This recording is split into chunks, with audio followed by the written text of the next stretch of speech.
Hi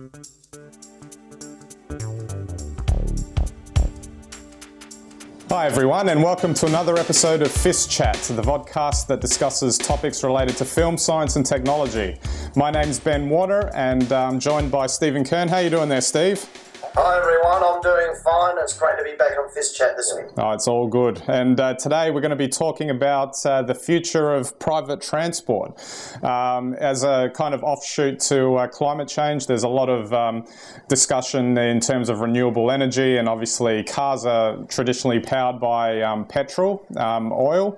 And so in that respect, there's an interest in figuring out ways to construct cars that run on alternative energy sources. So, you know, you hear all about electric cars and the like, and we're starting to see the first models starting to come out. So what do you think, Steve? Will I guess what are we going to be seeing? I mean, we're seeing the electric cars come out first, but what else? Is that really what we're going to be seeing first? Do you think there'll be anything else? Well, this is a really interesting topic, and there's been so much already done in terms of alternatives to petrol. And I'm not saying that there's a oil company conspiracy. It's actually public acceptance. You know, people, do not want to drive small cars, or they do not want to drive cars that they feel are different because they're scared. So, but there are electric cars, but if anyone's ever seen Trev, which was designed in South Australia by the University of South Australia, Trev is a two-seater renewable electric vehicle. That's what Trev stands for. Great car, top speed of 120 kilometres an hour, I think 0 to 80 in 5 seconds or something like that. It's only weighs 300 kilograms and seats 2 people when you're shopping. Oh, well, that sounds like all you really need, doesn't it? Charges up in 3 hours at home and you can get around in it. But there are some problems with these new lightweight materials which they may use on small, more compact cars. And that is if they are carbon fibre and you're in an accident, they're extremely brittle, and in an accident they can shatter and cut you to shreds. Oh, well, that's a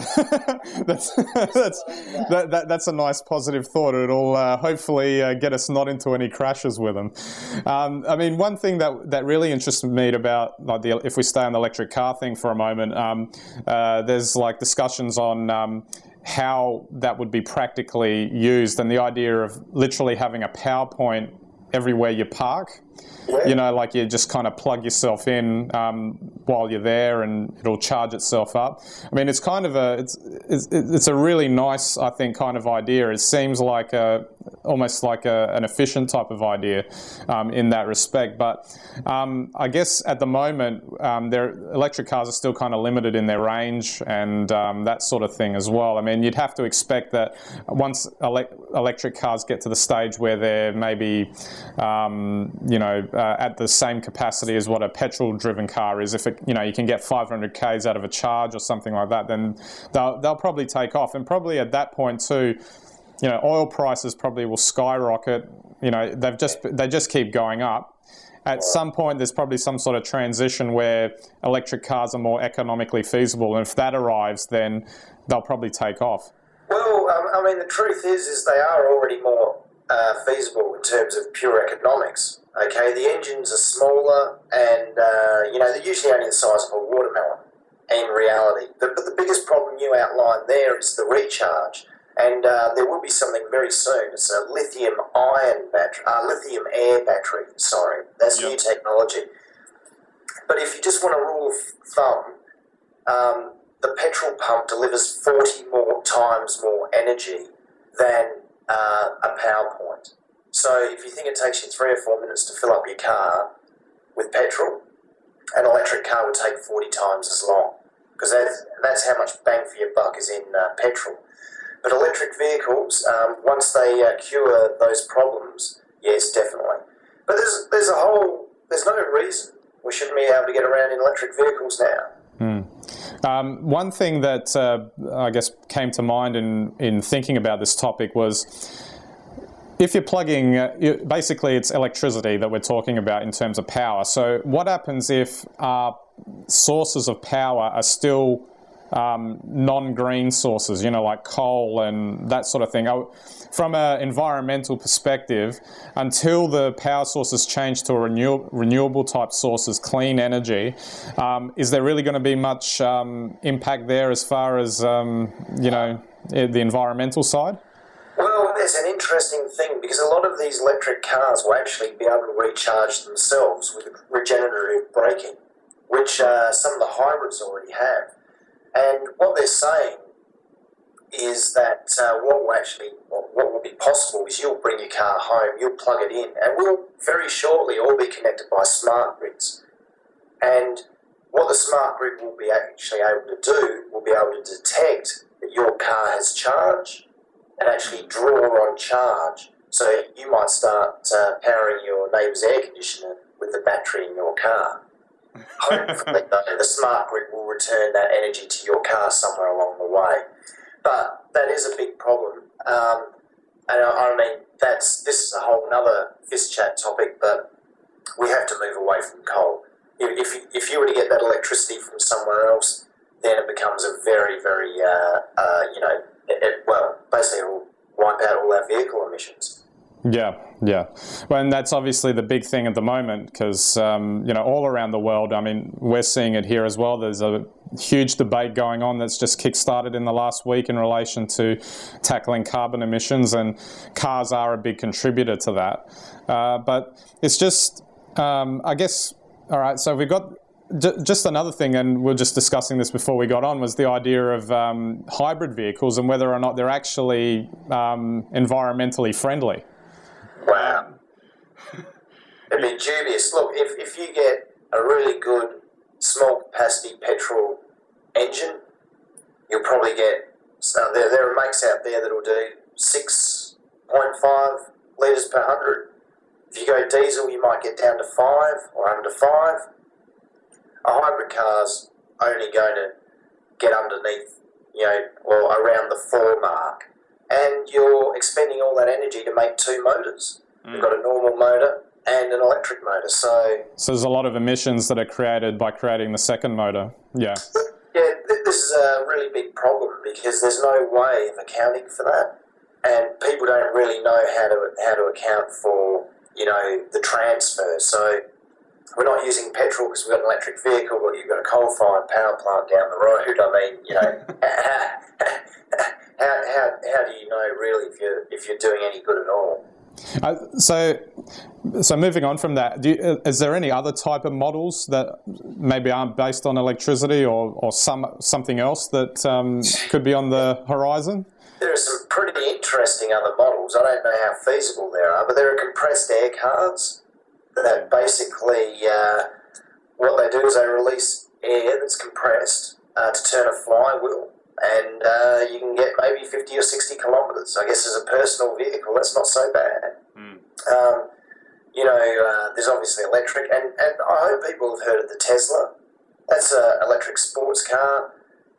Probably in its first incumbent version, it's great from what I hear, but it's not fantastic. It's great in terms of performance. It's not fantastic in terms of range or charging. You still need 3-phase power at home to charge it up. So, I'm just trying to think what other sorts of technologies there are. Look, you can use biofuels. Your fuel also, we don't have to move away from fossil fuels if we're using bacteria, for instance, to make that fossil fuel. Right. Because then you get a net CO2 release of 0. So the bacteria will effectively consume carbon dioxide. Right. Okay, in the process of making the fuel, then you burn it, but it's a zero sum. Yeah. So you're not adding carbon to the atmosphere. Well, which is obviously the name of the game in this respect. So, any chance of cars running on waste or something like that? Yeah, there's every chance of that. Waste is waste will give you bang for your buck, and that's what you want. Biofuels, and that includes waste, human waste, plant waste, any sort of waste. Those fuels do have good bang for your buck, and I'm not talking about ethanol power here either. We're talking about actual,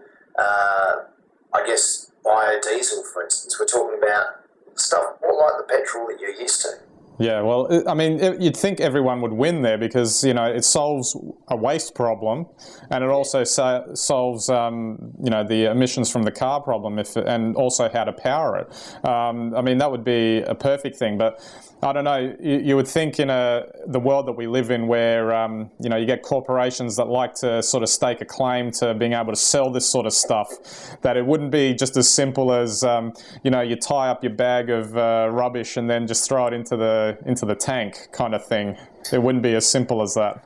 Well, there are actually people prophesying that. You know, if you had a you know, plasma incinerator, you could just blast everything back to its atomic phase and feed it straight in, I guess, or something. But you know, it's really interesting. I still think that it really hinges on public attitude. I mean, there have been smart cars, you know, small cars that were released by Mercedes. Westerners don't like them; they're too small. I know you like a good moped, but you know, most people don't. Not in the Western world, and yet in Asia, they're fine to carry a family of 4 on. You know, and they drive everywhere at a reasonable, you know, constant 30 or 40 k an hour. They don't go much faster. Our society is predicated on a car that's big and powerful, and you know, really, it's well, I think we probably have to rethink that. Yeah, and just I guess just one final point. This isn't about private transport, but it affects private transport. It's public transport, and its importance going into the future. You would think that there would have to be some sort of simultaneous development of public transport that would really encourage people to actually use it a lot. I mean, people use it a lot now, but, you know, really rely on it as something very, you know, kind of... People rely on it. When petrol gets to $6 a litre, don't you worry. I've seen all those trains getting banked up. I mean, having travelled to China, it's absolutely unbelievable the amount of work they're putting into public transport over there.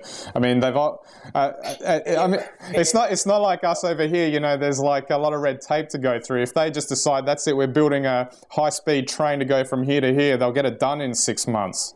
You know, like, absolutely. But can you imagine the traffic chaos if they allowed 1 billion people onto the roads? Oh, you know, well, I mean that. Absolutely, but I mean but they might still be facing that problem because as more and more Chinese become more affluent, they're you know, they're able to afford cars and all that sort of thing. So, but yeah, it's another interesting side bit. Like in terms of you know, people always complain about the trains. I know here in Melbourne, I've heard them complain about in other cities as well that I've travelled to. But you would think that if they can simultaneously develop public transport to be something that's really viable and really good to rely on, then you'd rely less on the cars as well. Yeah, no, once again, that's an attitude change. I think if people, you're right, if public transport improves, then of course, you know, I think people will be more accepting. Have you heard though, in China they want to have a what's called a straddle bus? It's like a double-decker bus that attaches to the sides of the street and is completely hollow underneath. And everyone sits up top and it can go straight over the top of cars and trucks. Oh, wow. That's like New Age railway. Wow, that's very interesting. I'll think of anything over there. I was still spinning out about the Magnalift train that they've got there. You know, this idea the train's not actually on the track. That's a great idea. No cars like that. Oh, of course, yeah, absolutely. What about jetpacks? Oh well, if we get old James Bond on it, I guess we can. We can fly out of our houses, and as long as it's not run on petrol, I guess. Well, yeah. Although I'm not so sure myself. If people can't drive safely on a road, what's it going to be like with everyone in the air? Yeah, absolutely. Okay, we're running out of time, so thanks again, Steve, for the chat. Always insightful, and we can. I'm sure we can follow this one up again because there's plenty to talk about. Excellent. Looking ahead to the next episode, we're going to be talking about sci-fi films that actually get the science right. Hasn't been too many of late, but we're going to get through them anyway because there are some that do. So until then, we'll catch you then.